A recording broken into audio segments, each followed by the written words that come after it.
Hello viewers, আসসালামু আলাইকুম। আশা করি সবাই ভালো আছেন। আল্লাহর রহমে আমিও খুব ভালো আছি। আজকের একটি দুর্দান্ত স্বাদের রেসিপি নিয়ে আপনাদের মাঝে হাজির হয়েছি। এই রেসিপি গরম ভাতের সঙ্গে জাস্ট ফাটাফাটি লাগে। আপনারা তেল ঝাল সব রকম খেয়েছেন ট্যাংরা মাছের, আর এই ট্যাংরা মাছের রেসিপি আজকের আমি শিম দিয়ে বানাবো। শিম, আলু আর টমেটো দিয়ে দুর্দান্ত এই রেসিপিটা। দেখে নিন তাহলে আমি কিভাবে এই রেসিপিটা বানিয়েছি। প্রথমে মাছগুলো লবণ হলুদ মাখিয়ে ভেজে নিয়েছি। তারপরে এখন শিমগুলো আমি গোটা গোটা রেখেছি। শিমগুলো তেলে দিয়ে আমি একটু ভেজে নেব। শিমগুলো ভাজা হয়ে গেছে। এর মধ্যে আমি কোনো রকম লবণ ব্যবহার করিনি, শুধু শিমটা ভেজে নিয়েছি। শিমগুলো তুলে নিয়েছি একটি পাত্রে করে। এখন এই তেলের মধ্যে আমি দিয়ে দিলাম পেঁয়াজ। পেঁয়াজটা একটু ভাজা ভাজা হয়ে গেলে এর মধ্যে আমি দিয়ে দেব সব মশলা। এখন পেঁয়াজটা ভালো করে ভেজে নেব। পেঁয়াজটা ভেজে নিয়েছি।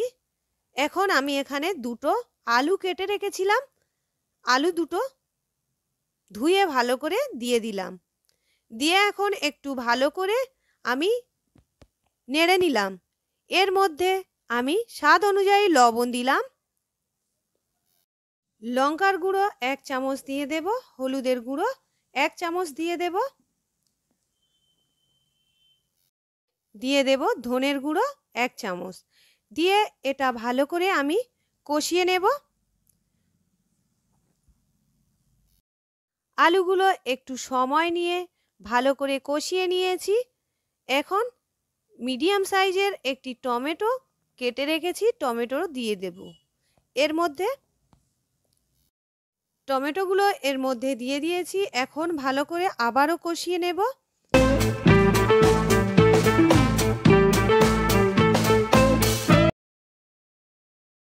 টমেটো আলু কষানো হয়ে গেছে।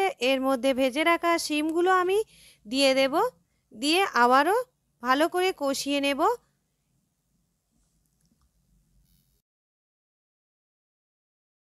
আলু টমেটো শিম ভালো করে কষিয়ে নিয়েছি। এখানে আমি পরিমাণ মতো পানি দিয়ে দিয়েছি। দিয়ে এটা আমি ভালো করে ফুটতে দেব। এটা যখন ফুটে উঠবে এর মধ্যে মাছগুলো আমি দিয়ে দেব।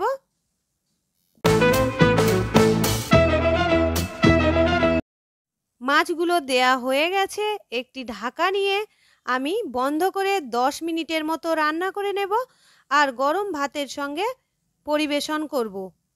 আশা করি আমার ভিডিও ভালো লেগেছে। ভালো লাগলে অবশ্যই লাইক কমেন্ট শেয়ার করবেন, পাশে থাকা বেল আইকন প্রেস করবেন, আর সাবস্ক্রাইব করতে ভুলবেন না। অল নোটিফিকেশান অন করবেন, এতে করে যখন ভিডিও আপলোড করব আপনাদের মাঝে পৌঁছে যাবে। আর আমার ভিডিও প্রথম থেকে শেষ পর্যন্ত দেখার অনুরোধ রইল। 10 মিনিট পরে ফিরে এলাম। দেখতে পাচ্ছেন কতটা লোভনীয় হয়েছে দেখতে, যেমন খেতেও দুর্দান্ত লাগে। বন্ধুরা, এখানেই শেষ করছি। আল্লাহ হাফেজ।